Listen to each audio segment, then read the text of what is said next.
నమస్తే, నేను కప్పర్ ప్రసాదరావు. మీరు చూస్తున్నది అమ్మా న్యూస్. ఏది నిజం కార్యక్రమానికి స్వాగతం. ఈరోజు మనం అనుకున్నాం కదా, ఏది నిజం కార్యక్రమంలో పత్రికల్లో వచ్చినటువంటి వార్తా కథనాలు, వాటి వెనుక ఉన్నటువంటి అసలు రహస్యాలపైన చర్చిస్తూ ఉంటాం. ప్రధానంగా ఈరోజు పత్రికల్లో వచ్చినటువంటి వార్తలు ఏంటంటే, సోమేష్ కుమార్ని, అంటే మాజీ సీఎస్ సోమేష్ కుమార్ని ప్రత్యేక అధికారిగా, తన సలహాదారుగా కేబినెట్ ర్యాంకులు నియమిస్తూ నా ప్రభుత్వం ఒక జీవో జారీ చేసింది. అంటే తెలంగాణ ప్రాంత ప్రజలకు ఉద్యోగాలు ఇవ్వకుండా ఉద్యోగాలను ఇతర రాష్ట్రాలు, గతంలో ఒక పిఆర్ఓ పోస్టు యూపీకి చెందినటువంటి వ్యక్తికి, అట్నే పర్సనల్ అసిస్టెంట్ పోస్టు మహారాష్ట్రకు చెందిన వ్యక్తికి ఇస్తూ, ఇప్పుడు బీహార్కి చెందినటువంటి సోమేష్ కుమార్ మళ్ళీ ఒక ప్రత్యేక అధికారిగా నియమిస్తూ జారీ చేసినటువంటి అంశం ఒకటైతే, అంటే కర్ణాటకలో ఈ రోజు పోలింగ్ జరుగుతూ ఉంది. కర్ణాటకలో ఎవరు నెగ్గేటువంటి అవకాశాలు ఉన్నాయి, కర్ణాటకలో ఎలక్షన్ ఏ రకంగా జరగబోతుంది అనేవి అంశాలు. దాంతో పాటు ఎవరు మన మంత్రి తలసాని శ్రీనివాస్ యాదవ్ ఇష్టం వచ్చినట్టుగా అవాకులు చవాకులు పేలుతూ ఇటు అందరిపైన, బీజేపీ పైన, కాంగ్రెస్ పైన అనుచిత వ్యాఖ్యలు చేసినటువంటి కూడా నాకు ప్రధానంగా ఈరోజు పత్రికల్లో కనబడుతుంది. అట్లనే ఉద్యమిస్తే అరెస్టులే, అంటే ప్రభుత్వంలో ఎవరు ఉద్యమించడానికి వీల్లేదు అని చెప్పి జీవోలు జారీ చేస్తూ ఎవరు రోడ్డు మీదకి వచ్చి అరెస్ట్ చేసేటువంటి ఒక దుష్ట సంస్కృతి ఇలా మన రాష్ట్రంలో ఎదుర్కొని, దీనిపైన కూడా మనం చర్చిస్తా ఉన్నాం. చర్చలతో పాటు అమ్మా న్యూస్ బ్యూరో చీఫ్ కృష్ణమూర్తి, అట్లనే సీనియర్ జర్నలిస్ట్ కృష్ణప్రసాద్ ఇద్దరు మనతో పాటు ఉన్నారు. వీరిద్దరికి స్వాగతం. కృష్ణమూర్తి గారు నమస్కారం. కృష్ణప్రసాద్ ఇద్దరు చర్చలు పాల్గొంటా ఉన్నారు. కృష్ణమూర్తి గారు నమస్కారం. నమస్కారం ప్రసాద్ గారు. ప్రసాద్ గారు నమస్కారం. వినిపిస్తుందా? డిస్కస్ చేస్తా ఉన్నాం. సోమేష్ కుమార్ కి మళ్ళీ ఒక, అంటే మన ప్రధాన సలహాదారుగా నియమించుకుంటూ అంటే కేబినెట్ హోదా ఇవ్వడాన్ని ఏ రకంగా చూస్తాం? సీఎం కేసీఆర్ ఎవరికి అనుకుంటే వాళ్ళకు చేయగలరు అనేది ఒకటి నిరూపితమైంది. ఇక్కడ సొంత రాష్ట్రం అనేది ఏం లేదు, తెలంగాణ వాసులు అనేది లేదు, తెలంగాణ బిడ్డల ప్రేమ లేదనేది ఒకటి స్పష్టమవుతా ఉన్నది. ముఖ్యంగా చూస్తుంటే సోమేష్ కుమార్ ప్రభుత్వంలో ప్రధాన దర్శిగా పనిచేసినప్పుడు కూడా కేసీఆర్ కు వంతపడారు. అధికారం ఉన్నప్పటికీ, అధికారాన్ని ఉపయోగించాల్సినప్పటికీ కూడా ఆయన ఏమాత్రం చెప్తే అది దాన్ని అమలు చేస్తే, అది రాజ్యాంగమా, రాజ్యాంగ విరుద్ధమా, రాజ్యాంగబద్ధమా అనేది ఆయన ఆలోచించలేదు.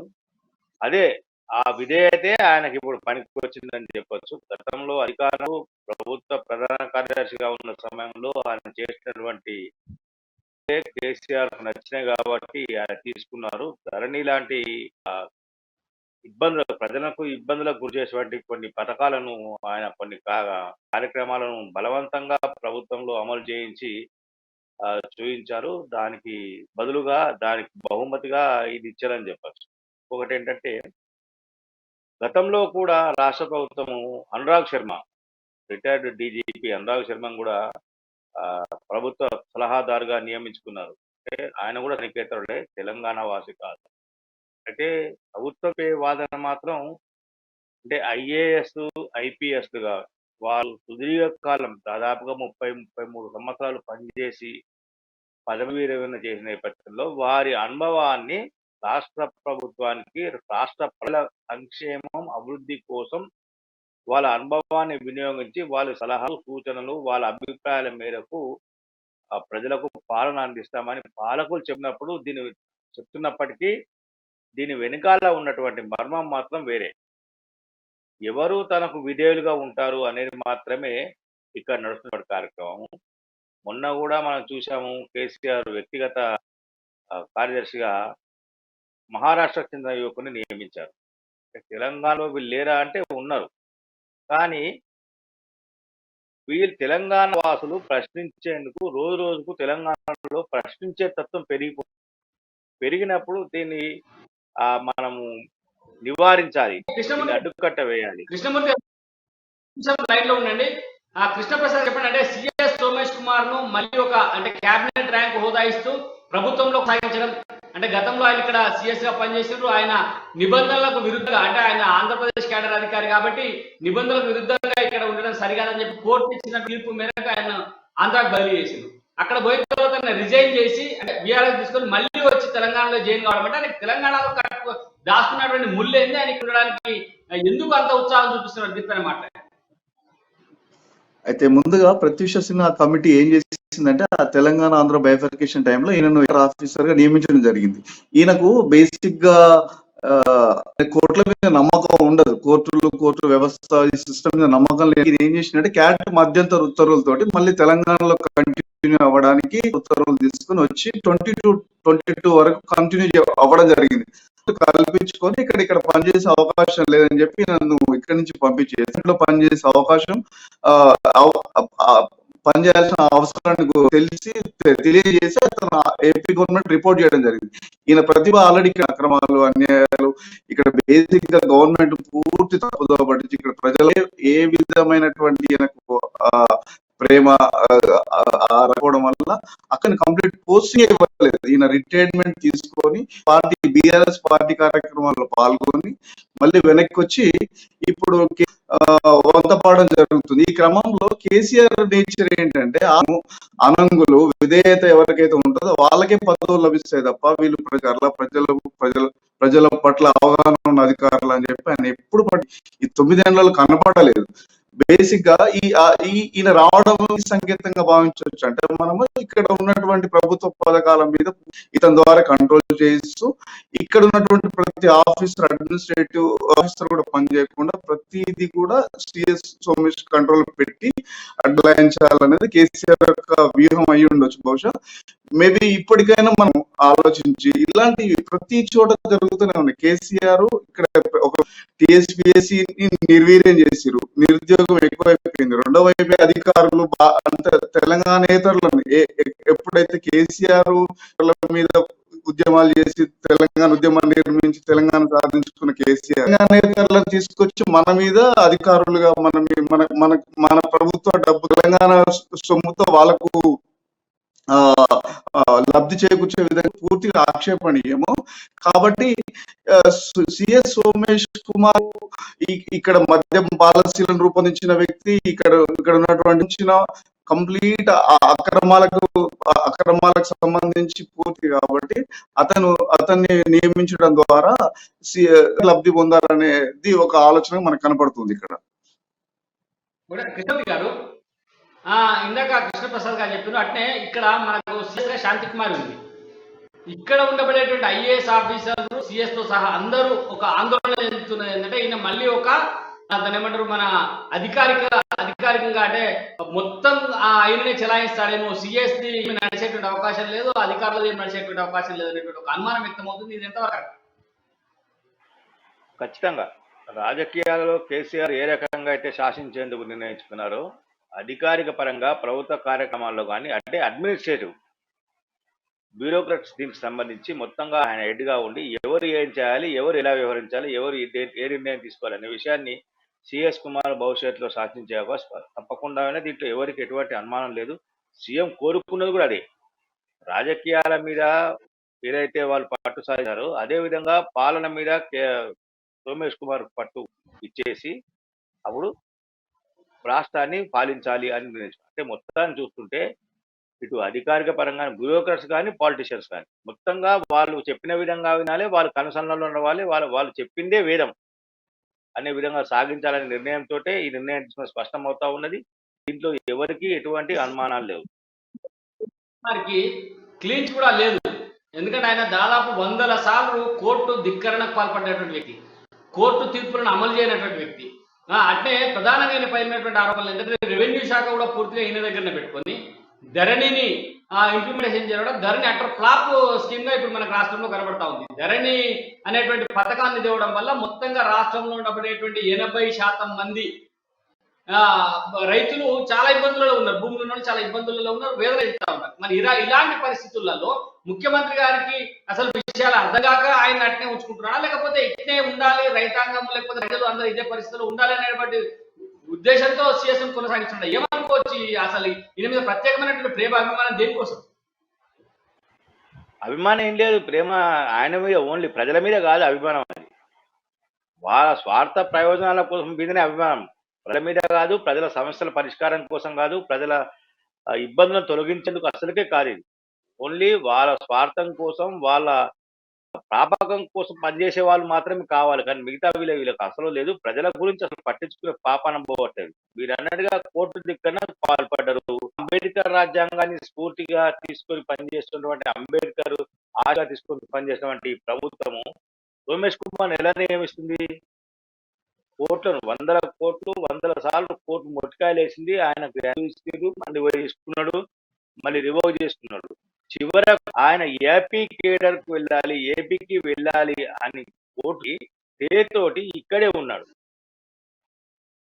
విధితే సుప్రీంకోర్టు ఆయనకు తప్పనిసరి వెళ్లాల్సిందే అని ప్రభుత్వాన్ని కూడా ఈవెన్ అప్పీల్ చేసుకునేందుకు కూడా సుప్రీంకోర్టు అవకాశం వెంటనే పంపించాలి ఇమ్మీడియట్ అని చెప్పిన తర్వాత ఆయన రాష్ట్ర ప్రభుత్వం రిలీజ్ చేసినప్పుడు ఐఏఎస్ అధికారిగా ఆయన బీహార్ చెందిన వ్యక్తి, ఏపీ కేడర్ కు కేటాయించబడ్డటువంటి వ్యక్తి అన్నప్పుడు ఐఏఎస్ ఆఫీసర్ ఎవరికి వెళ్లాల్సిన అవసరం ఉంది? వాళ్ళ అధికారులు, వాళ్ళ రాజకీయ నాయకులు కాదు, వాళ్ళకు నియోజకవర్గం అనేది ఉండదు.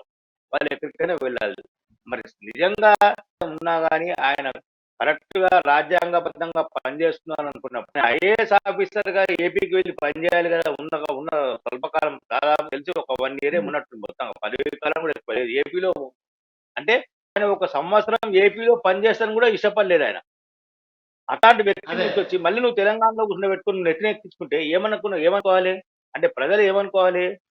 ప్రజల్లో మీరు ఏం సంకేతాలు పంపిస్తున్నారు? మేము అనుకున్నా చేయగలము, మా రాజ్యాంగమే నడుస్తుంది ఇక్కడ, అంబేద్కర్ రాజ్యాంగం కాదు, అంబేద్కర్ విధానం కాదు, అంబేద్కర్ ఆశయాల కోసం పనిచేయట్లేదు, మేము మా స్వార్థం కోసం, మా ఆశయాల కోసం మా రాజ్యాంగాన్ని ఇక్కడ అమలు చేస్తున్నాం అని మీరు చెప్పినట్టుగా పరోక్షంగా సంకేతాలు ఇచ్చినట్టు. గతంలో ఏ ఆఫీసర్ కు నాకు తెలిసి అంటే ఇతర అధికారులందరికీ ఇచ్చినటువంటి ఒక సంకేతం ఏంటంటే సిఎస్ సోమేష్ కుమార్ ని మళ్ళీ ఇక్కడ పెట్టుకోవడం ద్వారా ఆయన చెప్పినట్టుగానే అందరూ వినాలి, ఆయన ఏదైతే అమలు చేస్తాడో చెప్తాడో ఆ సలహాని అందరూ పాటించాలనేటువంటి ఒక స్పష్టమైనటువంటి అంశం ఆ ప్రజల్లోకి వచ్చిందని చెప్పి మనం అనుకోవచ్చు. ఇక ఇంకొక 2 అంశానికి మనము పోదాం. 2వ అంశంలో ఏంటంటే అడిగే అణచివేత అని చెప్పి మొన్న ఆర్టీసీ ఉద్యోగుల్ని, దాని తర్వాత విఆర్ఓలని, ఇప్పుడు గ్రామ పంచాయతీ సెక్రటరీని, వీళ్ళందరినీ తమ విధుల కోసము, తమకు సంబంధించిన హక్కుల కోసం ప్రశ్నిస్తే ఉద్యోగంలోకి రాకుండా వాళ్ళని తొలగిస్తున్నటువంటి పరిస్థితి కనబడతా ఉంది. మరి దీనిపైన ఎట్లా చూడాలి? రాష్ట్రంలో మన ప్రజాస్వామ్యం అమల్లో ఉందా? కేవలం ప్రభుత్వం తన ఇష్టం వచ్చినట్టు, అంటే తన ఇష్టమైతే ఉంచుతుంది, లేకపోతే తీసేస్తుంది అనేటువంటి విధానం అమలవుతా ఉంది. పంచాయతీ అధికారులను మీరు విధుల్లో చేరకపోతే మిమ్మల్ని టెర్మినేట్ చేస్తామనేటువంటి ఆదేశాలు జారీ చేయాలని ఏ రకంగా చూడొచ్చు కృష్ణప్రసాద్ గారు? కేసీఆర్ పాలన మీద ఇంకా ఆశలు ఉన్నాయని నేను అనుకోవట్లేదు. ప్రజలు ఎప్పుడో ఇతని పాలన మీద విరక్తి చెందిరు. ఈ బూర్జువా భూస్వామి దొరల పాలనే, గడీల పాలనే నడుస్తుంది. దానికి సంకేతం సోమేష్ కుమార్ అపాయింట్ చేయడం ఒకటైతే, ఇక్కడ కూడా ఏ ఉద్యమాన్ని చేసినటువంటి పరిస్థితి ఈ రాష్ట్రంలో లేదు. ధర్నా చౌక్ ఎత్తివేసిండు. ఆ రోజే మన వాళ్ళకి చనిపోయింది. పాలన లేదు. ఇది కంప్లీట్ గా బూర్జువా పాలన, దొరల పాలన మీకు గడ్డి మిగిలిపోయింది. ఏ హక్కులు కూడా ఇక్కడ తెలంగాణ పౌరులకు ఉండే ఏ హక్కు కూడా ఈ రోజుకు లేదు. ఏ ఉద్యమం కూడా నిర్మించబడలేదు. జనరల్ గా డెమోక్రసీ లేదా ప్రభుత్వం ఒక పాయింట్ తీసుకున్నప్పుడు, ఏదైనా ఇష్యూస్ తీసుకున్నప్పుడు దానికి వ్యతిరేకంగా కొంతమంది ప్రజాస్వామిక పద్ధతులు నిరసన వ్యక్తం చేసే పరిస్థితులు ఉంటాయి. కానీ ఇక్కడ ధర్నా చౌక్ ఎత్తివేతోటే ఇక్కడ ప్రభుత్వం లేదు. ఇక్కడ ఏక వ్యక్తి పాలన అనేది, అది కేసీఆర్ పాలన, కేసీఆర్ కుటుంబ పాలన అనేది మనకు స్పష్టమవుతూ పోతుంది.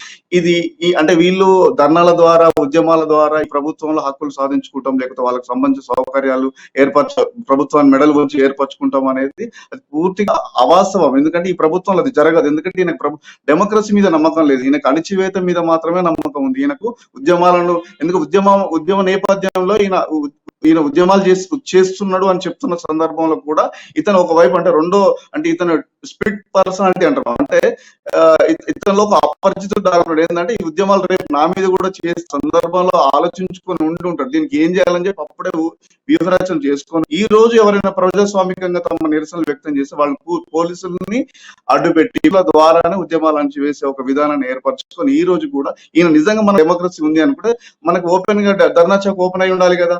ఓపెన్ అవ్వలేదు. ఇప్పటికి కూడా ఓపెన్ అవ్వలేదు. ఎవరైనా ధర్నా చేస్తామంటే వాళ్ళ మీద ఐడి పార్టీ ఇన్వెస్టిగేషన్ నుంచి మొదలు పెడితే ఎక్కడెక్కడ విభజించి వాళ్ళ మీద పాత కేసులు, లేదంటే వాళ్ళ రకరకాల బెదిరింపులు. ఉద్యోగులే కాదు, ఉద్యోగ సంఘాలు కానీ, జర్నలిస్ట్ సంఘాలు కానీ, ఇంకా ఏ రకమైన సంఘాలు కూడా ఈ రాష్ట్రంలో మనగడని కొనసాగించే పరిస్థితి లేదు.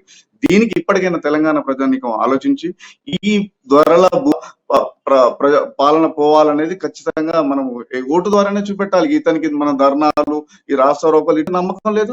దాన్ని వీళ్ళు ఏం చెప్తున్నా వినే వినే పరిస్థితి కూడా లేదు. నాకు పూర్తి అసౌకర్యం ఉందన్నమాట. ఏంటంటే ఎవరు రోడ్ల మీదకి రావద్దు, తను చేసిందే పాలన, తను ఇచ్చిందే జీవో, తను అనుకున్నదే జరగాలి తప్ప ప్రజల వాణి, ప్రజల మనసు విని ప్రజల ముఖ్యమంత్రిగా ఉండాలని ఇతను అనుకోలేదు. కాబట్టి మనం ఓటు ద్వారా ఈ రాబోయే ఎలక్షన్స్ లో ఖచ్చితంగా తెలంగాణ ప్రజానికం ఆలోచించాల్సిన పరిస్థితి ఇప్పుడు ఉందని నేను ఒకటి కృష్ణమూర్తి గారు, కోర్టు గతంలో ఆర్టీసీ సమ్మె చేస్తే ఆర్టీసీలో మొత్తం యూనియన్లనే రద్దు చేసినటువంటి పరిస్థితి మనం చూసాం. ఆర్టీసీలో ఇప్పుడు ఎన్నికలు లేవు. గతంలో ఆర్టీసీలో ఎన్నికలు ఉండి ప్రజాస్వామ్యయుతంగా ఎన్నికలు జరిగి కార్మికులు ఒక యూనియన్ ఎన్నుకునేటువంటి అవకాశం ఉంది. దాని తర్వాత చాలా ఉక్కుపాదంతో ఆర్టీసీలో ప్రజాస్వామ్యాన్ని అణిచివేసిండు. ఇప్పటికి ఎన్నికల్లో ఆర్టీసీ కార్మికులకు అప్పుడు ఇచ్చినట్టు హామీలు ఏ ఒక్కటి ఇప్పటిదాకా నెరవేరదు. రెండో అంశం ఏంటంటే విఆర్ఓలకు సంబంధించినటువంటి అంశంలో కూడా సేమ్ ఇదే పరిస్థితి నెలకొన్నది. వాళ్ళు చాలా ఉద్యమం చేసి అలసిపోయి ఇంకా వాళ్ళు ఏదో ఒక రకంగా చేస్తున్నారు. ఆ ఒప్పందాలు కూడా ఇప్పుడు అమల్లోకి రావడం లేదు. ఇప్పుడు పంచాయతీ అధికారి సెక్రటరీలు చేస్తున్నటువంటి పరిస్థితి, వాళ్ళని ప్రభుత్వం అని చెప్పింది. ఇప్పటిదాకా వాళ్ళ దాని ఏమంటారు, మన ట్రైనింగ్ పీరియడ్ అంతా కూడా అయిపోయింది. ఇంకా పర్మనెంట్ చేయమని చెప్పి వాళ్ళు అడిగితే విధుల్లో చేరకపోతే, అంటే దాదాపు ఇయ్యాలనే గడువు, ఇయ్యాల విధుల్లో చేరకపోతే అందరినీ టెర్మినేట్ చేస్తామని చెప్పి ప్రభుత్వం ఒక అంటే మౌఖికంగా చెప్పింది, ఆదేశాలు జారీ చేసింది. దీన్ని ఏ రకంగా చూడాలి కృష్ణమూర్తిగా? నిజంగానే ఆ పంచాయతీ అధికారులందరినీ తీసేటువంటి హక్కు ప్రభుత్వానికి ఉందా? దీనిపైన న్యాయస్థానానికి ఏమైనా వెళ్ళి వాళ్ళు పోరాటం చేసే అవకాశం ఉందా? అయినప్పుడే తాత్కాలిక ప్రాతిపదికన ఇచ్చాము.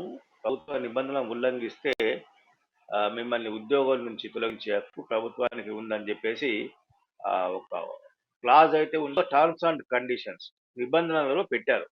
దాని ప్రకారం సంతకాలు చేశారు. రాష్ట్ర ప్రభుత్వం ప్రస్తుతం ఇప్పుడు అదే తీసుకొస్తుంది. గతంలో మాతో ఒప్పందం కుదుర్చుకున్నారు, మేము చేసిన నిబంధనల్లో మీరు అంగీకరిస్తూ సంతకాలు చేశారు, కాబట్టి మిమ్మల్ని ఎందుకు తీసేయొద్దు అని చెప్పి చెప్తాము. అయితే ఇదే సమయంలో మనం ఇంకొక విషయాన్ని పరిశీలించాల్సిన అవసరం ఉంది. రాష్ట్ర ప్రభుత్వం విఏఓలు, విలేజ్ సెక్రటరీస్ ఎవరైతే ఉన్నారో, గ్రామ పంచాయత్ జిపిఎస్ వాళ్ళు నియమితులైన కాలం శిక్షణ సమయం ఉంటుంది. ఆ తర్వాత మిమ్మల్ని పర్మనెంట్ చేస్తామని చెప్పారు. ఈ నిబంధన రాష్ట్ర ప్రభుత్వం పక్కకు పెట్టింది.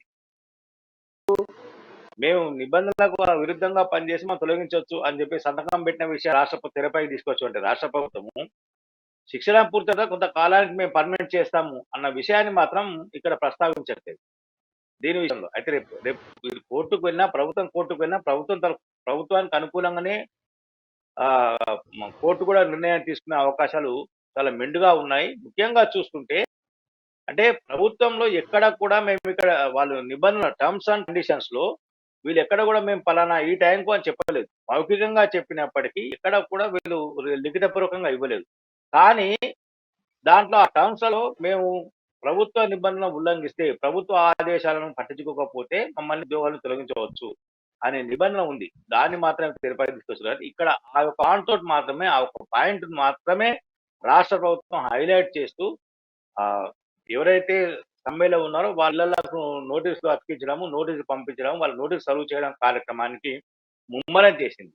ఈ విషయంలో రాష్ట్ర ప్రభుత్వము కొన్ని విషయాల్లో ఆలోచించాల్సి ఉంది. ఉద్యమ సమయంలో ఏదైతే కేసీఆర్ కానీ మిగతా వాళ్ళు హరీష్ వీళ్ళు ఏం చెప్పారు, ఎవరిని తీసుకున్నా కాంట్రాక్ట్ బేసు ఇవి ఉండవు, అవుట్సోర్సింగ్ కాంట్రాక్ట్ ఉండదు, పర్మనెంట్ బేస్ అని తీసుకుంటామని చెప్పారు. దాన్ని ఇది ఎవరు పట్టించుకోవట్లేదు, ఎవరు అడగట్లేదు. అడిగినా రాష్ట్ర ప్రభుత్వం అసలు వాళ్ళను క్లియర్ చేయట్లేదు. రెండవ విషయం, ఎక్కడైతే వీరి సెక్రటరీస్ వీళ్ళతో కలిసి చర్చించి ఇప్పటికైనా ఒక 3 నెలలు 6 నెలలు సమయం ఇవ్వండి, రాష్ట్ర ప్రభుత్వ ఖజానా పరిస్థితి బాగాలేదు, రాష్ట్ర ప్రభుత్వ ఆర్థిక పరిస్థితి, వాళ్ళకి కనీసం చర్చలు పిలిచి, కనీసం మంత్రులు ఆ శాఖ కార్యదర్శి ఎవరో ఒక చర్చలకు పిలిచి ఆ ప్రతినిధులు మాట్లాడి కొంత సమస్యను సానుకూలంగా పరిష్కరించుకునే అవకాశం ఉంది. అయినప్పటికీ ప్రభుత్వం ఏంటంటే మేము చెప్పినట్టుగా వినట్లేదు, కాబట్టి మీకు అదే జరిగింది కదా. వాళ్ళు ఏమన్నారు, కనీసం చర్చలకు పిలవండి, పిలిస్తే మేము సమ్మె విరమిస్తాం, మీరు సమయం ఇవ్వండి అని ఇచ్చారా, చేశారు. చివరికి ఇప్పుడు కోర్టుకు వెళ్తే ఎలక్షన్ పెట్టాలని హైకోర్టు గారు ఆర్టీసీ విషయంలో ఈ ప్రభుత్వం చేసినటువంటి ఒక దుర్మార్గమైనటువంటి ఆలోచన ఏంటంటే, మీరు కనుక సమ్మె విరమించి విధులకి రాకపోతే ఆర్టీసీని ప్రైవేటైజేషన్ చేస్తారని చెప్పి ఒక బెదిరించినటువంటి పరిస్థితి. అట్లా యూనియన్ లో ఉన్న మొత్తం ఎన్నికలే రద్దు చేసి ఎన్నికలు వద్దు అని చెప్పి మన ఎన్నికలను పూర్తిగా సంస్థల ఎన్నికలను రద్దు చేసి చాలా నియంతృత్వ ధోరణితోటి ఆ రోజు ముఖ్యమంత్రి గారు ఆర్టీసీ సమ్మెను అణిచివేసినటువంటి పరిస్థితి. దాని తర్వాత వాళ్ళని అందరూ తీసుకొని ఉద్యోగాలు ఇచ్చి మీకు చాలా ఆర్థికంగా మేలు చేస్తామన్నాడు. కానీ ఇప్పటిదాకా ఆర్టీసీ కార్మికుల మీద విపరీతమైనటువంటి పనిభారం ఉంది, అప్పుల భారం జరిగింది. ముఖ్యమంత్రి చెప్పినటువంటి ఏ ఒక్క హామీ కూడా ఇప్పటిదాకా అందులో అమ్మగారు. ఒకసారి కృష్ణప్రసాద్ గారి దగ్గరికి వెళ్దాం. కృష్ణప్రసాద్ గారు ఎట్లా చూడాలి అంటే ప్రభుత్వము చాలా నిర్దయగా నిర్కషగా వీళ్ళని తీసేస్తాము, విధుల్లోకి హాజరవద్దు, కాకపోతే ఈ రోజు టెర్మినేట్ చేస్తామని చెప్పి ఇంటికి నోటీసులు పంపి బెదిరించేటువంటి పరిస్థితి ఉంది. దీన్ని ఎట్లా చూడాలి? న్యాయస్థానాలలో మనము ఎదిరించవచ్చా, లేకపోతే నిజంగానే అందరూ పోయి ఈ ప్రభుత్వం పైన కొట్లాడేంత శక్తి ఆ పంచాయతీ అధికారులకు ఉందనుకోవచ్చా? ఎట్లా చూడాలి కృష్ణప్రసాద్? ఆర్టీసీ విషయానికి వద్దాము మనము. ఈయన కేసీఆర్ గారు ఆర్టీసీ అంటే రవాణా శాఖ మంత్రిగా పనిచేస్తున్న కాలంలో అతను ఈ ఆర్టీసీ సమ్మె టైంలో కూడా చెప్పాడు, నాకు ఆర్టీసీ మీద పూర్తి అవగాహన ఉంది, నేను ఆర్టీసీలో జరిగే ప్రతి విషయం నాకు తెలుసు అన్నప్పుడు ఒక ప్రభుత్వంలో ఒక శాఖ మంత్రిగా పనిచేసిన వ్యక్తి పూర్తి అవగాహన తను ముద్రైనప్పుడు ఆ శాఖ మీద ఉన్న అనుభవం, దాని మీద ఉన్నటువంటి గ్రిప్, కొత్త దాంట్లో రిఫార్మ్స్ తీసుకురావాల్సిన అవసరం ఉంటుంది. వాళ్ళ సాధక బాధకాలు వ్యక్తి ముఖ్యమంత్రి అయినప్పుడు ఆ శాఖకు ఎక్కువ లబ్ధి చేకూర్చే అవకాశం ఉంటుంది. కూడా కేసీఆర్ ఏం చేసిందంటే వాళ్ళకి మెయిల్ చేయకపోగా అక్కడ ఉన్నటువంటి లూప్ హోల్స్ అర్థం చేసుకొని వాళ్ళ మీద తిరిగి బెదిరింపు ద్వారా అంటే వాళ్ళ పరిస్థితుల ఆధారంగా చేయలేని సిచ్యువేషన్ లో ఉంటారు కాబట్టి వీళ్ళ మీద మనం ఏదైనా చేయొచ్చు అని చెప్పి ఒక బెదిరింపు ద్వారా వస్తారా చస్తారా, ఉద్యోగానికి వస్తారా లేకపోతే చస్తారా, హక్కుల మాటే లేదు, నా దగ్గర మాట్లాడాల్సిన అవసరమే లేదని ఒక బెదిరింపు ధోరణితో కనీసం వాళ్ళతో చర్చలు కూడా జరపలేదు. చర్చ జరపకుండా మీరు వస్తే ఉద్యోగం లేదు అని అంటే ఉద్యోగం లేదు అని మీకు విధి లేని పరిస్థితుల్లో అప్పుడు కార్మికులు విధుల్లో జరిగింది. ఆ తర్వాత వాళ్ళకి ఏదో మేలు చేసిన ప్రపగండ జరుపుకొని ఆ రకంగా ఉక్కుపాదాన్ని ఉద్యమం మీద చేసినటువంటి వ్యక్తిత్వం ఇప్పుడు కూడా సేమ్ ఈ సందర్భంలో మనం చూసినప్పుడు ఈ ఉద్యోగుల విషయంలో కూడా ప్రభుత్వం మళ్ళీ వీళ్ళ పట్ల సద్భావన ఉంటది, వీళ్ళ పట్ల కన్సర్న్ ఉంటది అని నేనైతే అనుకోను. దీన్ని ఏమైనా ఈ ప్రభుత్వంలో ఈ ముఖ్యమంత్రి ఉన్న కాలంలో ఏ ఉద్యమానికి కానీ ఏటి కానీ సరైన న్యాయం జరుగుతుంది అయితే నేను అనుకోను. దీనికి కోర్టే పరిష్కారం, కోర్టుల దిశగానే కోర్టు వద్దకు వెళ్ళి మొరపెట్టుకుంటే తప్ప వినని ప్రభుత్వం ఇది. కాబట్టి మన కోర్టు ద్వారానే వీళ్ళ సమస్యల పరిష్కారం అయితే అని చెప్పి నేను బలంగా నమ్ముతున్నా. దీనికి సంబంధించి ప్రజా సంఘాలు కూడా ముందుకు రావాల్సిన అవసరం ఉంది. కోర్టులోనే కేసీఆర్ యొక్క ప్రభుత్వ వైఖరిని ఎండగట్టి అక్కడ ఉద్యోగులకు న్యాయం జరుగుతుందని నేను బలంగా నమ్ముతున్నాను. అంటే ఇప్పుడు రెడ్డి కానీ ఇటు బండి సంజయ్ కానీ మీకు వాళ్ళకి మద్దతు ప్రకటిస్తున్నాము, మేము మీ వెంట ఉంటాము అని చెప్పి పంచాయతీ కార్యదర్శులు చెప్పిండ్రు. కానీ వాళ్ళ సంఖ్య చాలా తక్కువ. ఇప్పుడు కొన్ని వేల సంఖ్యలో ఉంటే వేరు, వీళ్ళ సంఖ్య చాలా తక్కువ. గ్రామ పంచాయతీకి సంబంధించి ఒక దగ్గర అయితే 2-3 గ్రామ పంచాయతీలకు సంబంధించి కలిపి ఒకటే కార్యదర్శి ఉన్నటువంటి పరిస్థితి ఉన్నది. వీళ్ళు చాలా సంఖ్య తక్కువ ఉన్నప్పుడు వీళ్ళ ఉద్యమము నిజంగానే మిగతా రాజకీయ పార్టీలు ఎంత మద్దతు చేసినా కూడా సక్సెస్ అయ్యే అవకాశం ఉంటుందా? ఇక్కడ మన సంఖ్య అనేది చూడొద్దు, నైతిక స్థైర్యం అనే దాని మీద ఆధారపడి ఉండాలి. ప్రతిపక్ష పార్టీలు కూడా ఏం చేయాలంటే అంటే ఇక్కడ వీళ్ళకి న్యాయం జరగవచ్చు, న్యాయం చేయడం ద్వారా వీళ్ళ ఉద్యమాల్లో వాళ్ళ భాగస్వామ్యం అవడం ద్వారా మనం తెలంగాణ ప్రజానికం కూడా ప్రతిపక్షాల మీద ఒక నమ్మకం ఏర్పడే పరిస్థితి ఉంటుంది. కాబట్టి నేను అంటే ఈ వేదిక ద్వారా నేను బండి సంజయ్ గారిని కానీ, కిషన్ రెడ్డి గారిని కానీ, మిగతా ప్రతిపక్షం కూడా ఏమని రిక్వెస్ట్ చేస్తున్నా అంటే ముందుగా ఈ సమ్మెను వెళ్ళండి, ఈ సమస్యల పరిష్కారం జరిగే దిశగా ప్రభుత్వం మీద కల్పించి వాళ్ళకి సరైన న్యాయం జరిగే విధంగా ఉద్యమాలు నిర్మించాల్సిన పరిస్థితి చెప్పి నేను మిగతా ప్రతిపక్ష పార్టీలందరినీ కోరుతా ఉన్నాను. అంటే గతంలో అనేక ఉద్యమాలు జరిగినాయి. ఈ పార్టీలుగా చెప్పినటువంటి బీజేపీ కానీ, కాంగ్రెస్ కానీ అనేక ఉద్యమాలు, కానీ ఏ ఉద్యమాలు కూడా పూర్తిగా సఫలీకృతమై వాళ్ళ సాధించుకున్నటువంటి పరిస్థితి ఈ రాష్ట్ర ప్రభుత్వంలో కనబడతలేదు. ఒకవైపు టీఎస్పీఎస్సీ సంబంధించిన పేపర్ లీకేజీకి సంబంధించి ఉద్యమం కొనసాగుతా ఉంది. ప్రతి అంశంలో ఇక్కడికి ప్రధానమంత్రి వచ్చినా, లేకపోతే హోంమంత్రి అమిత్ షా వచ్చినా, లేకపోతే మన రాహుల్ గాంధీ వచ్చినా, ప్రియాంక గాంధీ వచ్చినా అందరూ అంశం మీద మాట్లాడుతూ ఉన్నారు, ఉద్యమం చేస్తున్నామని చెప్పి పెద్ద బహిరంగ సభలు పెడతా ఉన్నారు. కానీ ఇప్పటికి కూడా ప్రభుత్వం దాని మీద సరైనటువంటి స్పందన వచ్చినట్టే కనబడుతుంది. అంటే ప్రజల ఒత్తిడి తక్కువ ఉంది, ప్రభుత్వం వీళ్ళు మమ్మల్ని ఏం చేయలేరు అనేటువంటి ధీమాతో ఉన్నట్టుగా మనం అనుకోవచ్చా? ఇది పిల్లి పాలు తాగుతున్నప్పుడు కళ్ళు మూసుకునే చందమే కనపడతా ఉంది. ఎందుకంటే ఉద్యమాలు నిర్మించబడుతున్నాయని ప్రజల వ్యతిరేకత స్పష్టంగా అర్థమవుతుంది. కాకపోతే కేసీఆర్ ఏమనుకుంటున్నాడు, ఎక్కడా ఏం లేదని చెప్పి తన చెప్పు చేతుల్లో ఉన్నటువంటి మీడియా అంటే డిజిటల్ మీడియా గానీ, ఎలక్ట్రానిక్ మీడియా గానీ, ప్రింట్ మీడియా గానీ ఉపయోగించి అసలు ఉద్యమమే లేదు, ఎక్కడ ఏం లేదు, అంతా బాగానే ఉందని, ఆల్ ఈజ్ గుడ్ అని చెప్పే ప్రయత్నం చేయబోతున్నారు. కానీ నిజంగా మనం ఎక్కడ మన త్రూఅవుట్ మన తెలంగాణలో తిరుగుతున్నప్పుడు కానీ, ప్రయాణం చేస్తున్నప్పుడు కానీ, ఎక్కడైనా ఎవరు వ్యక్తులను కలిసినప్పుడు కానీ ఏముంది ప్రభుత్వం మనం ప్రశ్నిస్తే, ఏం ప్రభుత్వం ఇది, ఎక్కడ ప్రభుత్వం ఇది అనే ఒక నిర్లిప్తత ఉంది తప్ప ఈ ప్రభుత్వం మంచి ప్రభుత్వం, ఇంకా ఒరిస్సా ముఖ్యమంత్రులానో లేకపోతే ఇంకా అదర్ రాష్ట్రంలో దేశంలో మిగతా ముఖ్యమంత్రులు అయినా ఇంకొక 20 ఏళ్ళు ఉండాలని ఏ పౌరుడు, తెలంగాణ పౌరుడు ఎవరు కోరుకుంటున్నటువంటి పరిస్థితి లేదు. కాకపోతే ఇక్కడ మనం ఏం ఆలోచించాలంటే ఉద్యమాలు ప్రతిపక్ష పార్టీలు కూడా పూర్తి స్థాయిలో అంటే పూర్తిగా ఒక సమస్యను తీసుకోండి. టీఎస్పీఎస్సీ ఉంది, ఉద్యమం నడుస్తూనే ఉంది. కానీ జనరల్ గా అయితే ఇంతకు ముందు నాకు గుర్తున్న టైంలో 94, 95, 96 ఆ పీరియడ్ లో ఎప్పుడన్నా టెన్త్ క్లాస్ పేపర్ లీక్ అయితే ఆ రాష్ట్ర విద్యాశాఖ మంత్రి, మనకు చూస్తున్నాం, రాష్ట్ర విద్యాశాఖ మంత్రి రిజైన్ చేసిన పరిస్థితి ఉంది అప్పటి 10th మనం చూసినాం. అది ఇప్పుడు ఏముందంటే అసలు టీఎస్పీఎస్సీ గ్రూప్ 1 పేపర్ లీక్ అయితేనే స్పందించారు. అంటే కనీసం ఒక ఎడ్యుకేషన్ మినిస్టర్ ఎవరు, నాకు తెలిసి ఎడ్యుకేషన్ మినిస్టర్ ఎవరు అనేది మన రాష్ట్ర ప్రజలందరికీ అంటే మాక్సిమం 100%లో 60% మందికి తెలియదని నేను గట్టిగా నమ్ముతున్నా. విద్యాశాఖ మంత్రి ముందుకు వచ్చో లేకపోతే సరే విద్యాశాఖ కాదు టీఎస్పీఎస్సీ సంబంధించినటువంటి ఆ ప్రభుత్వంలో బాధ్యత ఉన్నటువంటి ఏదైనా మంత్రి వచ్చి ముందుకు వచ్చి ప్రెస్ మీట్ పెట్టిన పరిస్థితి లేదు. కనీసం సరే యువరాజ్ అనుకుంటున్నాం కదా, కేటీఆర్ వచ్చి ప్రెస్ మీట్ పెట్టలేదు. ఇది అన్యాయం జరిగింది. తెలంగాణ ప్రజలకు చాలా తీవ్రమైన ద్రోహం జరిగింది. ఇక్కడ దోషులను అంటే ఒక అవుట్ సోర్సింగ్ ఎంప్లాయీని బలి చేసిండు తప్ప నిజంగా దీంట్లో ఎవరున్నారు, ఏంటి, ఎన్ని కోట్ల కుంభకోణం అని చెప్పి బయట ప్రజలకు చెప్పని పరిస్థితి. అంటే మనం అర్థం చేసుకోవచ్చు, ప్రభుత్వ అధినేతల కన్సర్న్లోనే లీకేజ్ జరిగింది కాబట్టి వాళ్ళు ఎలా ఆబ్వియస్ గా ముందుకు వచ్చి చెప్పలేరు. ఎందుకంటే వాళ్ళకి తెలుసు లీక్ అవుతుంది, తెలుసు లీక్ ద్వారా లీక్ లో ఎవరున్నారో తెలుసు, ఎన్ని కోట్ల డబ్బు చేతులు మారినా తెలుసు. ఈ సందర్భంలో మనము రేవంత్ రెడ్డి గారిని మిగతా వాళ్ళని ఈడీకి దరఖాస్తు చేసింది. అంతకు మించి వాళ్ళు మాత్రం ఏం చేయగలుగుతారు? ఈవెన్ మనం మొన్న చూసినాం, రేవంత్ రెడ్డి మనము సెక్రటేరియట్కి వచ్చే ముందు ఆయన ఒక పార్లమెంట్ సభ్యుడు, ఆయన సెక్రటేరియట్ పోయే హక్కు ఉంటుంది. మిగతా వాళ్ళు కూడా బీజేపీ లీడర్స్ కూడా సెక్రటేరియట్ కి వెళ్ళి పరిశీలించాల్సిన పరిస్థితి. కానీ అందులో వెళ్ళని ఎట్లంటే ఉక్కుపాదం, పోలీసులు నమ్ముకొని పాలన చేస్తున్న ప్రభుత్వమే తప్ప ప్రతిపక్షాలకు కానీ మిగతా వాళ్ళకి ఉద్యమకారులకు కానీ ఇక్కడెక్కడ స్కోప్ లేకుండా చేస్తూ వాళ్ళని నిర్వీర్యం చేసేటటువంటి వ్యూహాల్లో ఉన్నటువంటి ప్రభుత్వం పూర్తిగా. కృష్ణ గారు, ప్రధానంగా నిజంగానే ప్రతిపక్షాలు బలంగా ఉంది, ప్రజల్లో ప్రతిపక్షాలకి మద్దతు ఎక్కువగా లభించుంటే ప్రభుత్వం కొంత భయపడి ఒక అడుగు వెనకేసేది కదా. మరి మనం చూసినటువంటి ఆర్టీసీ విషయంలో కానీ, లేకపోతే టీఎస్పీఎస్సీ పేపర్ లీకేజీలో కానీ, ఇప్పుడు జరుగుతున్నటువంటి పంచాయతీ ఉద్యోగుల సమ్మె విషయంలో కానీ, ఇట్లా అనేక రకాల అంశాలు కనీసం ప్రస్తావన చేసి సెక్రటరేట్ కి ఆహ్వానించి ఆ మీటింగ్ కు వెళ్ళినటువంటి రాజాశేఖర్ సెక్రటరేట్ లోపలికి అనుమతించలేదు. రెడ్డి ఒక ఎంపీ, ఆయనను సెక్రటరేట్ లోపలికి అనుమతించలేదు. నిన్న జిహెచ్ఎంసీ కార్పొరేటర్లు పోతే కార్పొరేటర్లు సెక్రటరీ లోపలికి అనుమతించలేదు. అంటే ఇలాంటి ప్రభుత్వము మరి ప్రతిపక్షాలకు ప్రజలలో మద్దతు లేదు, ప్రజలు ఏమి చేయలేరు అనేటువంటి ఒక ధీమాతో ఉందా, లేకపోతే ఇది ఒక మూర్ఖంగా వెళ్తున్నట్టుగా కనబడుతుందా? ఏమనుకోవాలి? అధికార దుర్వినియోగానికి పాల్పడుతుంది ప్రభుత్వం.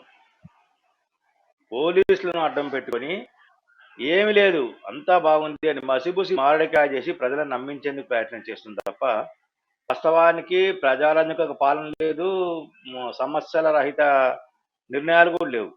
ఏ నిర్ణయం తీసుకో దాని మీద ఒక సమస్య, దాని మీద ఒక అనుమానము, దాని వెనకాల ఒక మతలబు, ఇది ఖచ్చితంగా ఉంటుంది. అయితే ఇదంతా కూడా బయట రాకుండా ఉండాలంటే ఏం చేయాలి?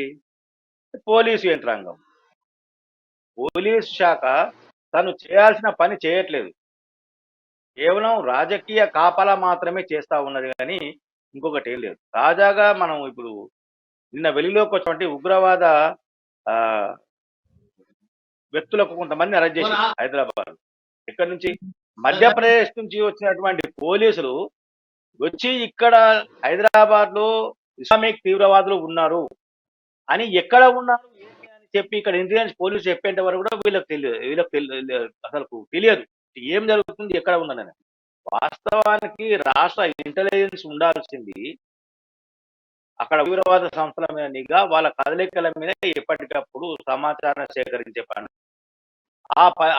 ఆ ప్రయత్నం ఎప్పుడో అది వదిలేసి ఆ విభాగము మొత్తం కూడా పొలిటికల్ పార్టీస్ మీద, ఎవరు ప్రభుత్వం మీద ఉద్యమాలకు శ్రీకారం చుడుతున్నారు, అంటే ప్రజా సంఘాలు కానీ ఉద్యోగ సంఘాలు కానీ ఈ వ్యక్తులు కానీ చేసేటువంటి ఉద్యమాల వెనుక ఎవరున్నారు, వాళ్ళని ఏ విధంగా అణచివేయాలి అనే అంశం మీదనే ప్రధానంగా దృష్టి పెట్టి పోలీస్ శాఖ వ్యవహరిస్తుంది తప్ప ఇంకొకటి ఎట్టదు.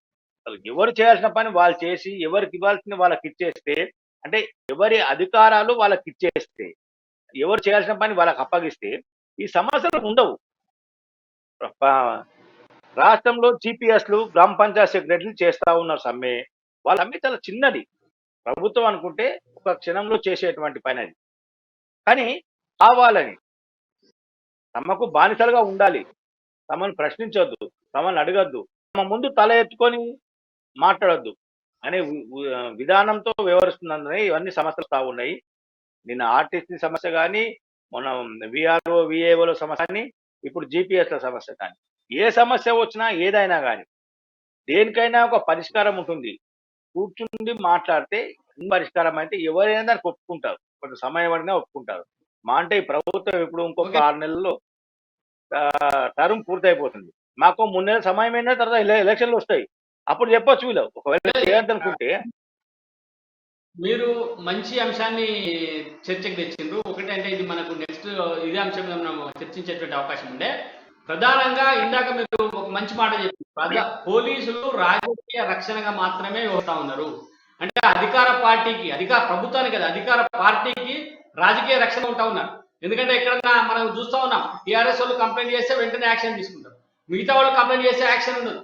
నేను ఒక పోలీస్ అధికారితో మాట్లాడితే, పోలీస్ అధికారి దగ్గరకు ఒక వ్యక్తి ఫిర్యాదు పోతే ఆ ఫిర్యాదుదారు ముందరనే ఎమ్మెల్యేకు ఫోన్ చేసి, సార్ ఫలానా ఫిర్యాదు వచ్చింది తీసుకోవాలన్నా వద్దా అని చెప్పి అడిగి తీసుకుంటున్నటువంటి దౌర్భాగ్య పరిస్థితి ఇవాళ తెలంగాణ రాష్ట్రంలో ఉన్నది. ఇది 100% కరెక్ట్. ఇంట్లో పోలీసులు ఎవరికి ఇబ్బంది కలిగినా, ఎవరు మానసికంగా అనుకున్న ఇబ్బంది లేదు, ఖచ్చితంగా రాష్ట్రం ఇదే జరుగుతూ ఉంది. మధ్యప్రదేశ్ కు సంబంధించి అక్కడ చూసినటువంటి ఉగ్రకోణం హైదరాబాద్ లో లింకులు తేలితే, హైదరాబాద్ లో కూడా మామూలు కాదు, డాక్టర్లు, ఇంజనీర్లు, చదువుకుంటున్నటువంటి స్టూడెంట్లు, తర్వాత అడ్డా కూలీలు, వీళ్ళందరూ కూడా ఉగ్రవాదులతో సంబంధాలు చెప్పి ఇక్కడికి వచ్చి పోలీసులు అరెస్ట్ చేసి, ఇక్కడ మీరు అన్నట్టుగా ఇంటెలిజెన్స్ యంత్రాంగం ఏం చేస్తుంది, నిద్రపోతా ఉందా? కేవలం పొలిటికల్ ఇంటెలిజెన్స్ చేస్తా ఉన్నారు. టీఆర్ఎస్ పార్టీ ఎమ్మెల్యేల చుట్టూ 4 ఇంటెలిజెన్స్ సిబ్బంది ఎప్పటికీ, ఎందుకంటే ఆ ఎమ్మెల్యే చేస్తున్నటువంటి పనితీరు ఏ రకంగా ఉంది, ఎవరి దగ్గరికి పోతున్నాడు, ఎవరితో మాట్లాడుతున్నాడు వెంటనే ప్రభుత్వానికి సమాచారం ఇవ్వాలి, అధికార పార్టీకి సమాచారం ఇవ్వాలి.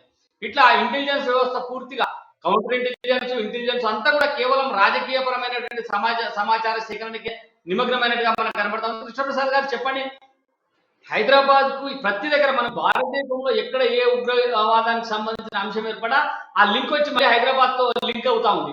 ఎందుకని హైదరాబాద్ లో ఈ రకమైనటువంటి ఉగ్రవాదం ప్రబలుతున్న వాళ్ళ ఇక్కడ అంటే స్లీపర్ సెల్స్ అందరికి ఇది ఒక షెల్టర్ జోన్ గా తీసుకుంటున్నట్టుగా మనకు అర్థమవుతా ఉంది, ఈ రకంగా జరుగుతూ ఉంది.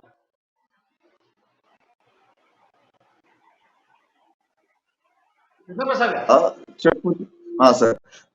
ఇక్కడ 2 విషయాలు పరిశీలించాల్సిన అవసరం ఉంది. మనము పోలీస్ వ్యవస్థ పూర్తిగా ఎవరి విధులు నిర్వహించే పనిలో నిమగ్నమైంది అంటే కేసీఆర్ కి సంబంధించిన విధులు నిర్వహించే పనిలో నిమగ్నమైంది. ప్రతిపక్షాలు ఎవరెవరు ఏమవుతారు, ఎవరు ఏం పని చేస్తున్నారు, ఎవరు ఎక్కడికి పోతున్నారు, ఏ ఉద్యమాలు నిర్మిస్తున్నారు, కైబెట్టే పరిస్థితులలో నిమగ్నమై ఉంది ఇంటెలిజెన్స్ వ్యవస్థ కూడా. అయితే నానుడు ఉంది, ఏమనుందంటే మేధావులు మౌనంగా ఉన్నప్పుడు అసమర్థులు రాజ్యం వెళ్తారని చెప్పి. I belongs to Nalgonda district. మేము మా జిల్లా ముఖ్య నేత అప్పుడు జానారెడ్డి గారు చూస్తుండేవాళ్ళం. అంటే ఎవ్రీడే మార్నింగ్ 8:30 to 9 మధ్యలో మేము తన సార్ని కలవడానికి ప్రజా సమస్యల మీద వెళ్ళినప్పుడు అక్కడ ఇంటెలిజెన్స్ డీజీపీ, స్టేట్ డీజీపీ ఉంటుండే, ఇంటెలిజెన్స్ ఆఫీసర్స్ ఉంటుండే. ఎప్పటికప్పుడు తనకు రిపోర్ట్ ఇస్తుండే, తను మళ్ళీ ఆ రోజు సాయంత్రానికి మనాడుకు సీఎం తో మాట్లాడి డిస్కస్ చేస్తుండే. ఇది డెమోక్రసీలో ఉన్నటువంటి ఎవరి విధులు వాళ్ళు నిర్వర్తించే పరిస్థితులలో ఉంటుండే. అప్పుడు ఇప్పుడు ఎలా ఉందంటే హోంమంత్రికే తెలియదు, ఆయన హోంమంత్రి, ఈ రాష్ట్రాన్ని నేను హోంమంత్రి అనే విషయం మన రాష్ట్ర హోంమంత్రికి తెలియదు. ప్లస్ ఈ అధికారులకు కూడా మేము రిపోర్ట్ చేయాలి, ఇతనికి ఎవ్రీడే మేము రెస్పాన్సిబుల్ గా ఉండాలనే విషయం ఈ అధికారులకు లేదు, ఆ హోంమంత్రికి లేదు. యాజ్ వెల్ వీళ్ళు ఎవరికి ఉండాలి, యువరాజుకు ఉండాలి, ఈ రాష్ట్ర రాజుకు ఉండాలన్నమాట. ఈ ఇద్దరికి తప్ప ఇంకొకరికి సంబంధం లేదు. ఎవరు వీళ్ళకి మనుషులా కూడా కనపడతారు ఈ రోజుకి, యువరాజుకి రాజుకి. వీళ్ళకు కనపడనప్పుడు ఆబ్వియస్ గా పోలీసు కూడా ఎక్కడ ఉంటది, యువరాజు ఇంటి ముందు లేదంటే రాజు ఇంటి ముందే నిలబడుతుంది. కాబట్టి వీళ్ళు ఏం చెప్తున్నారు, ఇవాళ రాజు గాని యువరాజు గాని ఏం చెప్తున్నారు, మీరు వెళ్ళి బండి సంజయ్ అడుగుతున్నాడు, లేకపోతే కిషన్ కిషన్ రెడ్డి ఎక్కడికి పోతున్నాడు, లేకపోతే ఇంకొక ఆయన ఎక్కడికి పోతున్నాడు, కాంగ్రెస్ లీడర్ ఎక్కడికి పోతున్నాడు, వీళ్ళు ఏం మాట్లాడుకుంటారు, ఈ ఫోన్లలో ఏం జరుగుతున్నాయి, ఈ విషయాలు మాత్రమే చెప్పమని చెప్తుంది తప్ప ఈ రాష్ట్ర రక్షణ బాధ్యతను గాలికి వదిలేసింది ఈ ప్రభుత్వము పూర్తిగా. ఎందుకంటే స్లీపర్ సెల్స్ హైదరాబాద్ లో ఎందుకు ఉంటున్నాయి అంటే ఇక్కడ చాలా మంది అంటే బంగ్లాదేశీయులు కానీ లేకపోతే అంటే వేరే వేరే వేరే కంట్రీస్ నుంచి వచ్చి ఇక్కడ ఆశ్రయం అంటే ఇల్లీగల్ గా వచ్చి ఇక్కడ ఆశ్రయం పొంది ఇక్కడ పౌరసత్వం సంపాదించుకొని మనం చూస్తుంటాం. చాలా కాలనీలు ఇక్కడ ఎంఐ కానీ లేకపోతే ముస్లిం లీడర్షిప్ కానీ చాలా ముస్లిం కాలనీస్ ని ఏర్పరిచింది, వాళ్ళని క్రియేట్ చేసి వాళ్ళ ఓటు బ్యాంకు రాజకీయాలను చేసింది. కాబట్టి వాళ్ళు ఇక్కడ ఇస్తున్న జీవనోపాధి నేపథ్యంలో వచ్చి ఇక్కడ స్లీపర్ సెల్ దేశ భద్రతకు ముప్పుగా పరిణమిల్లే పరిస్థితిగా ఉన్నప్పటికీ ఇవన్నీ గాలికి వదిలేసింది. ఇది ఎటన్నా పోనీయండి, నాకేం అవసరం లేదు, నాకు కావాల్సింది ఏంటి, నాకు నెక్స్ట్ టర్మ్ కి ఏ రకంగా అధికారంలో ఉండాలి, ఏ రకంగా నేను ప్రతిపక్ష నాయకుల యొక్క ఫోన్లను ట్యాప్ చేయాలి, లేకపోతే వాళ్ళు ఏం చేస్తారు. పోలీస్ అంతా బిజీగా ఇందులో నిమగ్నమైంది తప్ప అంటే పక్క రాష్ట్ర పోలీసు లేకపోతే సెంట్రల్ గవర్నమెంట్ సంస్థలు చెప్పితే తప్ప ఇక్కడ ఏం జరుగుతుందో తెలుసుకోలేని పరిస్థితిలో మన రాష్ట్రం ఉంది. దీనికి కారణం ఒకటే అండి, క్లియర్ గా ఏంటనంటే కేసీఆర్ ఆదేశాలు లేదా కేటీఆర్ ఆదేశాలు తప్ప హోంమంత్రికి అసలు వర్కే లేదు. ఆయనకు హోంమంత్రి ఎవరో కూడా ఈ రాష్ట్ర ప్రజలు తెలియదు, చాలా మంది తెలియదు. ఆయన ఎప్పుడు జిల్లాల పర్యటనలు పోలే, ఆయన శాంతి భద్రత సమస్యల మీద ఎప్పుడు మాట్లాడేది లేదు, రివ్యూలు చేసింది లేదు. ఇది ఈ రాష్ట్ర దుస్థితి. అంటే ఒకటి ఇక్కడ స్పష్టంగా హోంమంత్రిని ఎందుకు పెట్టిండ్రు అనేది కూడా మనకు స్పష్టంగా అర్థమవుతా ఉంటుంది. ఎందుకంటే ముఖ్యమంత్రి గారు గతంలో ప్రకటించారు ఏమని, దళితుడిని ముఖ్యమంత్రిని చేస్తా, మైనారిటీని ఉప ముఖ్యమంత్రిని చేస్తా అని చెప్పి ఎన్నికల సమయంలో ఉద్యమ సమయంలో చెప్పిండు. దళితుడిని ముఖ్యమంత్రి అయితే చేయలేదు కానీ మైనారిటీని తీసుకొచ్చి గతంలో ఉప ముఖ్యమంత్రిని చేసింది, ఇప్పుడు హోంమంత్రిగా పెట్టింది. ఎందుకంటే నాకు అనిపిస్తా ఉంది ఏంటంటే దీనిపైన ఓట్ బ్యాంక్ రాజకీయం స్పష్టంగా కనబడతాం. అంటే నీకు దళితుల్ని ఐక్యం చేసి దళిత ఓట్ బ్యాంక్ అంతా ఒకే వైపు ఉండేటువంటి అవకాశం లేదు కాబట్టి దళితుల విషయంలో చాలా లైట్ గా తీసుకున్నాడు. మైనార్టీల విషయంలో వచ్చేసరికి ఎందుకంటే చెప్పిన మాట చేయాలి కాబట్టి మైనార్టీ వ్యక్తిని తీసుకొచ్చి ఉప ముఖ్యమంత్రిని చేసి లేదా ఆయన హోంమంత్రి కట్టబెట్టి ఇందాక అధికారాలు లేదు మీరు చెప్పినట్టుగా ఆయన హోంమంత్రి అనేటువంటి విషయం ఆయనకే తెలియనటువంటి పరిస్థితి ఇక్కడ కనబడుతుంది. మరి ఓట్ బ్యాంక్ రాజకీయాలను ఎట్లా చూడొచ్చు కృష్ణమూర్తి గారు? ఓట్ బ్యాంక్ రాజకీయాల వల్ల రాష్ట్రంలో జరిగేటువంటి ఉగ్ర చర్యల మూలాలు ఇక్కడ కనబడుతున్నాయి. వీటన్ని గుర్తించి వదిలేస్తున్నారా, గుర్తించలేకపోతున్నారా? దీనికి ఓట్ బ్యాంక్ రాజకీయాలకి సంబంధం ఏ రకంగా ఉంటుందో చెప్పండి. ఓటు బ్యాంకు రాజకీయం అనేది ఇది దేశ భద్రతకు సంబంధించి ముడిపెట్టినటువంటి అంశం. మీరు ఒకసారి తెలుసుకోండి, ఇక్కడ రోహింగ్యాలు చాలా మంది ఉన్నారు, ఆధార్ కార్డు రేషన్ కార్డులు ఇస్తున్నారు, నకిలీ బర్త్ సర్టిఫికెట్ల కుంభకోణం బయటకు వచ్చింది, రాకెట్ బయటకు వచ్చింది. దాని మీద రాష్ట్ర ప్రభుత్వం ఉన్నత స్థాయి విచారణకు ఆదేశించింది. ఆ విచారణ ముందుకు సాగిందా? ఇంతవరకు దాన్ని బయటకు తీసుకొచ్చారా? మరి అదే విషయంలో మిగతా ఎన్ని వేశారు, ఎన్ని బయటకు వస్తున్నాయి? ఏమన్నంటే మా ఎమ్మెల్యేని కొనుగోలు చేసిన పోయారు, దాని కోర్టుకు పోయి స్టే తెచ్చుకున్నాం అని చెప్పేసి ఆరోపిస్తున్నారు. ఓకే, ఎమ్మెల్యేల కొనుగోలు అనేది కూడా అది తప్పే, అది కూడా తప్పే, ఒప్పుకుందాం ఒక్క మనకు. కానీ దేశ భద్రతతో ముడిపడిన అంశం బర్త్ సర్టిఫికెట్లు అది. మరి దీని విషయంలో ఎవరు ఏందని తేల్చాలా, బాహ్య ప్రపంచాన్ని చెప్పాలా, ప్రజలకు వివరించాలా? ఇగో వీళ్ళు దోషులు, ఇగో ఇంతమంది విదేశీయులు బంగ్లాదేశ్ నుంచి కానీ మిగతా దేశాల నుంచి వచ్చిన వాళ్ళు, బర్మా తదితర దేశాల నుంచి వచ్చిన వాళ్ళు ఇక్కడ ఉన్నారు, వీళ్ళకు ఇచ్చారు, కానీ ఇవన్నీ మేము రద్దు చేస్తున్నాము. ఇక్కడ వీళ్ళకి ఇచ్చినటువంటి అంటే బర్త్ సర్టిఫికెట్ ఆధారంగా వీళ్ళు ఏవేవైతే పొందారో ఆధార్ కార్డు కానీ రేషన్ కార్డు కానీ మిగతా బెనిఫిట్స్ ఏవచ్చాయో అవన్నీ మేము వెనక్కి తీసుకుంటున్నాము. ఇగో ఇంత ప్రభుత్వానికి దీని ద్వారా గతంలో జరిగిన నష్టం ఇంత, ఈ చర్యల ద్వారా ఇగో ఈ విధమైన నిర్ణయం తీసుకున్నాము, వీళ్ళని ఇక్కడి నుంచి పంపిస్తున్నాము అని రాష్ట్ర ప్రభుత్వం ఏమైనా ప్రకటించిందా? రాష్ట్ర ప్రభుత్వం కాదు, దర్యాప్తు సంస్థలు మనం చెప్పినాయా? చిన్న విషయం అయితే ప్రెస్ కాన్ఫరెన్స్ ఓ పెద్ద హంగామా చేస్తారు ఈ పోలీస్ ఆఫీసర్స్, సిపిలు, డీజీపీ. వీళ్ళు ఎందుకు దీని విషయం ఎందుకు మాట్లాడట్లేదు? పోనీ జిహెచ్ఎంసీ మేయర్ అయినా దీని విషయంలో చెప్పిరా? జిహెచ్ఎంసీ కమిషనర్ ఈ విషయంలో ఇప్పటివరకు ఒక ప్రకటన చేసిరా? అంటే ఇవన్నీ ఓటు బ్యాంక్ రాజకీయాలు కాకపోతే ఏముంది? ఇప్పుడు మీరు చెప్పినటువంటి అంశం ఒకటి ప్రధానమైనటువంటి అంశం చర్చించవచ్చు. దాంట్లో ఏంటంటే బర్త్ సర్టిఫికెట్లే డూప్లికేట్ వచ్చినాయి అంటే జిహెచ్ఎంసీ నుంచే పోతా ఉన్నాయి. అందులో కూడా కొందరు అధికారులు అంటే కింది స్థాయి అధికారులు దీనికి సంబంధించి అనేక రకాల అక్రమాలకు పాల్పడుతూ బర్త్ సర్టిఫికెట్లు ఇస్తా ఉన్నారు. సరే, దీనికి లింకులు చాలా పెద్దగా ఉంటాయి. ఒక పెద్ద చర్చించాల్సిన అంశం. ఒక దాదాపుగా ఒక డే అంతా కూడా ఈ అంశం మీద మనం చాలా లింకులు ఉంటాయి, ఇవన్నీ చర్చించుకుంటాం. మరి ఒక మరో అంశంలోకి వెళ్దాం కృష్ణమూర్తి గారు. ఇక్కడ పోలీసులు తమ విధులు సరిగా నిర్వర్తించట్లేదు, దర్యాప్తు సంస్థలు పనిచేయట్లేదు. ఎందుకంటే దీనికి అంతటి కూడా ఓట్ బ్యాంక్ రాజకీయాలతో ముడిపడి ఉన్నది కాబట్టి పోలీసుల సమర్థత లేక సామర్థ్యం లేక కాదు, ఇది ఓట్ బ్యాంక్ రాజకీయాలు ముడిపడి ఉండడం వలన ఇక్కడ పోలీసులు కొంత నిశ్చేష్టులుగా ఉంటున్నారు అన్న దాంట్లో ఎలాంటి సందేహం లేదని మనకు స్పష్టంగా అర్థమవుతుంది. తర్వాత ఒకసారి మనం కర్ణాటకకు వెళ్దాం. కర్ణాటకలో ఈరోజు పోలింగ్ జరుగుతా ఉంది.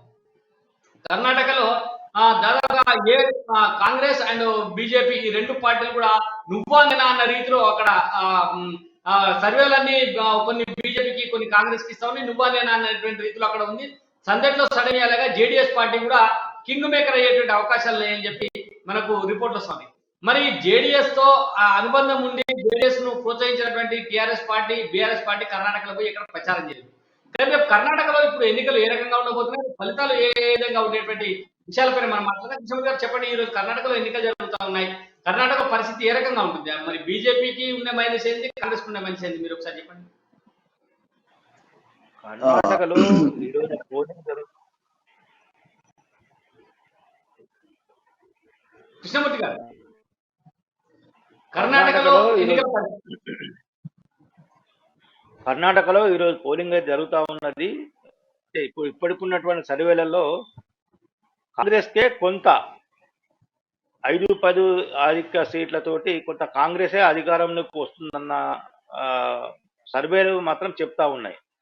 అయితే క్షేత్రస్థాయిలో ఉన్నటువంటి సమాచారం, క్షేత్రస్థాయిలో చెప్తున్న విషయంలో కొంత అంటే రీసెంట్ గా కాంగ్రెస్ మేనిఫెస్టో విడుదల చేసిన తర్వాత కర్ణాటకలో కొంత కాంగ్రెస్ కు ప్రతికూలు తయారయ్యాయి. మేనిఫెస్టోలో పెట్టిన అంశాలు కొంత వివాదాస్పదంగా మారాయి. దేశవ్యాప్త ఆందోళన కూడా కొంత కారణభూతమైంది. కాబట్టి కర్ణాటక ప్రజలు కాంగ్రెస్ విషయంలో కొంత పునరాలోచన చేసే అవకాశం ఉందనే విషయం కొంత తెలుస్తా ఉన్నది. ఏదేమైనప్పటికీ ఫలితాలు వస్తే గానీ ప్రజలు ఎవరికి పట్టం కట్టాలనుకున్నారు, ఎవరు నిలిచారనే విషయాన్ని కొంత స్పష్టత రాదు. కానీ ఎవరు వచ్చినా కానీ పోటాపోటీ మెజార్టీ వీటికి అంటే బార్డర్ మెజార్టీతో వచ్చే అవకాశాలు అయితే కనిపిస్తా ఉన్నాయి. 5-10 సీట్లు అటు ఇట్లో వచ్చేటట్టుగా ఉన్నారు అనేది మనకు. అంటే ఇటు బీజేపీ, కాంగ్రెస్, జేడీఎస్ అనేది అది థర్డ్ ప్లేస్. దాంట్లో జేడీఎస్ కు కర్ణాటక ప్రజలు ఎప్పుడో తిలోదకాలు ఇచ్చారని మనం చెప్పవచ్చు. అది 3వ స్థానం. ఇక్కడ జేడీఎస్ భుజాన్ని వేసుకునేందుకు కృష్ణప్రసాద్ గారు, కృష్ణప్రసాద్ మీరు చాలా కాలం బెంగళూరులో ఉన్నారు, కర్ణాటక రాజకీయాల గురించి మీకు తెలుసు. అంటే కర్ణాటకలో ఇప్పుడు ఉండబడే ఎన్నికల పరిస్థితి ఎట్లుంటాయి? జేడీ శివకుమార్, మన జేడీఎస్ కాంగ్రెస్ పార్టీ నాయకులు శివకుమార్ అని, బీజేపీ నుంచి వచ్చేసరికి యడియూరప్ప, వీళ్ళు ముగ్గురే ప్రధానంగా కనబడతా ఉంటారు. ఎట్లా కాంగ్రెస్ పార్టీలో సిద్ధరామయ్య మరి శివకుమార్ మధ్యన ఉన్న గ్యాప్ వల్ల కాంగ్రెస్ పార్టీకి ఏమైనా నష్టం జరిగేటువంటి అవకాశాలు ఉంటాయి? పరిస్థితి కర్ణాటకలో ఏ రకంగా ఉండబోతుంది? నేను అంటే యాక్చువల్ గా కర్ణాటకలో ఎక్కువ కాలం ఉండడం జరిగింది. లిస్ట్ ఉన్నాం కాబట్టి మన రాజకీయాలను చాలా నిశ్చితంగా పరిశీలించే అవకాశం నాకు దొరికింది అక్కడ. నేను కూడా one of the senior BJP leader వాళ్ళ బంధువుల ఇంట్లో ఉండేది, వాళ్ళతో అసోసియేట్ అయి ఉన్నాను. అంటే రీసెంట్ గా నేను కూడా అంటే ఈ సర్వేలు ఇవన్నీ పక్కన పెడతాను. జనరల్ గా సర్వేలు ఏముంటాయి మనకి, వాళ్ళ పర్సెప్షన్ బట్టి వాళ్ళు రాస్తూ ఉంటారు. బేసిక్ గా పార్టీ అంతర్గతమైనటువంటి వ్యవహారంగా నాకు పర్సనల్ గా ఒక లీడర్ పేరు చెప్పాం. ఆయన చెప్పింది ఏంటంటే బీజేపీకి ఈసారి అనుకున్నంత మెజారిటీ రాకపోవచ్చు, ఒక్కొక్కసారి అంటే కొన్ని పరిస్థితులు కూడా తరకిందరయ్యే అవకాశం ఉందని చెప్పి తను రీసెంట్ గా అంటే ఒక 2 days కింద నాకు మాట్లాడడం జరిగింది. ఛాన్సెస్ తక్కువే ఉన్నాయని చెప్పి సొంత పార్టీ వాళ్ళు, బీజేపీలో ఉన్నటువంటి కొంతమంది సొంత పార్టీ వాళ్ళు కూడా వాళ్ళ మధ్యలో డిస్కషన్స్ లో వచ్చిందని చెప్పి తను స్పష్టంగా మాట్లాడడం జరిగింది.